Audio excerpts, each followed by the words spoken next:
Did you know that you can add, count, or average data points in a dataset that fulfill specific criteria? The functions are written as SUMIF, COUNTIF, and AVERAGEIF. For simplicity, let's actually start with COUNTIF. For the COUNTIF function, you simply choose the range you are interested in and then establish the criteria that cells in this range have to fulfill in order for them to be counted. Just remember to put quotation marks around this criteria. The SUMIF and AVERAGEIF functions work exactly the same.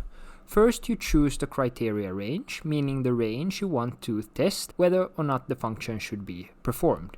Then you add the criteria, which if true causes the function to use the corresponding cell in the sum or average range.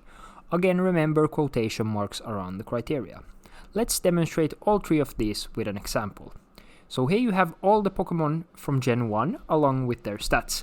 Now, if I want to find out which type has the highest average total stats, I can do so by either adding all the stats from each type using the SUMIF function, then counting the amount of Pokemon of each type using the COUNTIF function, and finally dividing the two to gain the average.